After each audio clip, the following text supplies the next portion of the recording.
and welcome to our third video of the series of videos hosted by ADSA, the Association for Dietetics in South Africa. I'm Michelle Zietsman and I have Kiri Haupt here with me. Today we will be exploring two topics related to complementary feeding. Firstly, inappropriate complementary feeding practices, and then secondly, baby-led weaning. So Kiri, we know that there are many factors that can negatively influence complementary feeding practices, and a review of the South African complementary feeding practices found that foods like processed meats and sugary drinks and sweets and salty crisps are often given to children from the age of 6 months to 1 year old. To counter this, the pediatric food-based dietary guidelines suggest the following: that avoid giving tea, coffee, and sugary drinks and high sugar, high fat, salty snacks to your baby. What do you think about this? Well, I think it's really a fantastic recommendation because under the age of 12 months, a baby or a child's kidneys are not fully developed and they don't cope very well with salt or sodium. So we don't want to be adding extra sodium into the child's diet.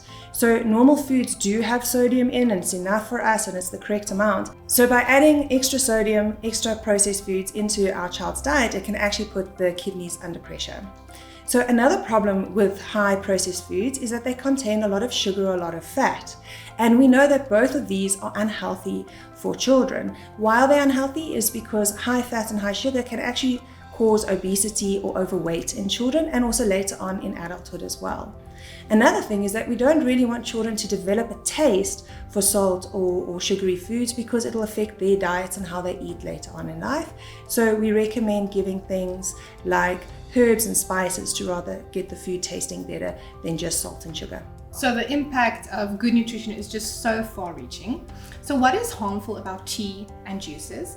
Many companies are promoting these types of products, especially to young children. Yes, that's absolutely true. There are so many products on the market for young children and we don't really need juices and teas for them. And the reason for this is that their stomachs are so small that the juices and teas can actually take away from their nutritious diet. So they get fuller quicker and they don't finish their food. And what we want for young kids is we want them to be eating nutritious food to help them to grow and develop correctly. Now, teas and coffees have components in them that can actually prevent the absorption of iron. And I know that you discussed that in the previous episode of how important iron is in the diet. So we don't want children to be having lots of teas and coffee during close to their meals. Another issue is actually that juices are high in energy and sugars, and that can also cause obesity and weight gain for the kids. But really importantly is their teeth. We want our kids to have healthy teeth. Even though their milk teeth do fall out, we still need them to have healthy teeth so that they can eat the foods that they need to grow. So talking about teeth, I think this would be a good time to go over to our second topic, which is baby-led weaning. So in essence, baby-led weaning is basically skipping the step of spoon-feeding pureed foods and using soft finger foods as a first food. So as a dietitian, what is your recommendation regarding this very famous and often spoken about complementary feeding practice? So there are great benefits to baby-led weaning and there are also fantastic benefits to pureed food. So I think moms need to find their balance, but there are some important information that they need to know. So what's great about baby-led weaning is that the child actually gets to see their food and they know what broccoli looks like, they know what it feels like, they know what it smells like. And children playing with food, interacting with food is really, really important process of them becoming not a picky eater later on. So that's a great thing about baby-led weaning. Something that could happen though is that there isn't a huge variety of foods that you can do baby-led weaning with, so they might be missing out on some of the nutrients. So one of the things that we are concerned about is more the meat type foods, which is a little more difficult to do baby-led weaning with. So why I like pureed foods is because you can always add extra nutrients and make the food more dense. And an important thing with pureed foods is that we need to actually change its texture as the child gets older. Otherwise, a child can be stuck on just very soft foods and that can cause problems as well. So as the child is developing, we need to go from smooth to a little more lumpy to crunchy and then eventually to family-fed normal food that you would eat every day. And that's our goal, because as moms, we don't really need to be doing lots of different types of meals for the whole family.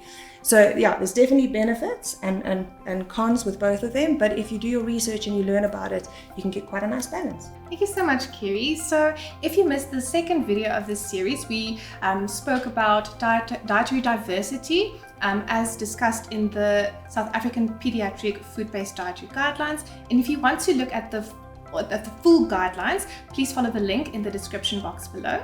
And we will now again head over to Rita Harmse, who will be doing another recipe for us. Simply combine equal quantities of the legume of choice as well as cooked seasonal fruit. Legumes of choice, seasonal fruit. The fruit of your choice should be cooked well until soft, and no sugar should be added, but you can incorporate something like cinnamon as it goes well with apple and pears and just enhances the flavor.